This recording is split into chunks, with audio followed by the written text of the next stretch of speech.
এর আগেও অনেকবার আমি ডিমের রেসিপি শেয়ার করেছি আপনাদের সাথে, তবে আজকে আবারও শেয়ার করতে চলে আসলাম ডিমের রেসিপি।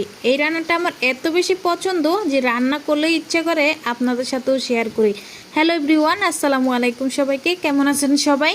চলে আসলাম নতুন আরও একটি ভিডিও নিয়ে। তো এই তো বুঝতেই পারছেন আজকে ডিম আলুর তরকারি রান্না করব।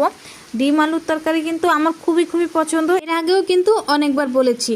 যাই হোক, এখানে 4টা ডিম সিদ্ধ করে নিয়েছিলাম। তো ডিম আর আলু, তো এখানে আমি লবণ, হলুদ আর একটু মরিচের গুঁড়া দিয়ে ভালো করে মাখিয়ে নিয়েছিলাম। এরপর এখানে আমি তেল গরম করে আগে আমি ডিমগুলো দিয়ে দিয়েছি। তো এখানে একটা ডিম আবার ভেঙে গিয়েছিল।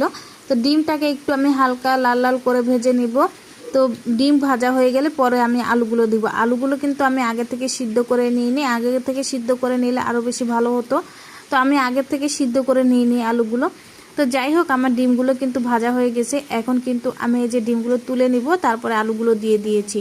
তো আলুগুলো আমি সুন্দরভাবে ভেজে নিব। আর আজকে কিন্তু বাইরে খুব বৃষ্টি হচ্ছে, যার কারণে ভয়েসটা খুব ক্লিয়ার আসতেছে না, বাইরে নয়েজ আসতেছে। তো যাই হোক, এই তো আমি কিন্তু ডিমগুলো খুব সুন্দর করে ভাজা হয়ে গেছে, তারপরে আলুগুলো ভাজা হয়ে গেছে। এখন কিন্তু আলুগুলো তুলে নিলাম। এখন আমি পেঁয়াজ কুচি দিয়ে দিলাম। তো পেঁয়াজটাকে একটু হালকা করে ভেজে নিব। এখানে আবার কয়েকটা কাঁচামরিচও দিছি। একটু ঝাল ঝাল করেই রান্না করব। পেঁয়াজ কাঁচামরিচটা হালকা করে ভাজা হয়ে গেলে তারপরে এখানে কিন্তু আমি একটু রসুন বাটা দিয়ে দিব। তারপরে এখানে আমি বাকি গুঁড়া মশলাগুলো দিয়ে দিব। তো সব কিছু দিয়ে আমি মশলাটাকে ভালোভাবে কষিয়ে নিব। ডিম রান্নার রেসিপি বলতে কিছুই নেই, সবাই কিন্তু জানে, একদম সিম্পল রেসিপি। তারপরেও আমি যেহেতু রান্না করেছি, সেক্ষেত্রে আমি আপনাদের সাথে শেয়ার করলাম আমি যেভাবে রান্না করি। তো এখানে আমি সব কিছু দিয়ে দিয়েছি, মরিচের গুঁড়া, ধনিয়ার গুঁড়া, হলুদের গুঁড়া, লবণ, সব কিছু দিয়ে এই মশলাটাকে আমি একটু সময় নিয়ে খুব ভালোভাবে কষিয়ে নিব। মশলাটা কিন্তু অনেক সুন্দর কালার চলে আসছে। উপর থেকে যখন তেলগুলো ভেসে উঠবে তখন আমি এখানে আলু আর ডিমগুলো দিয়ে দিব। এরপরে কিন্তু আমি হালকাভাবে একটু নেড়ে দিব। বেশি নাড়াচাড়া করলে ডিমগুলো কিন্তু আবার ভেঙে যাবে। তো যাই হোক, হালকা একটু নেড়ে তারপরে এখানে আমি ঝোলের পানি দিয়ে দিব।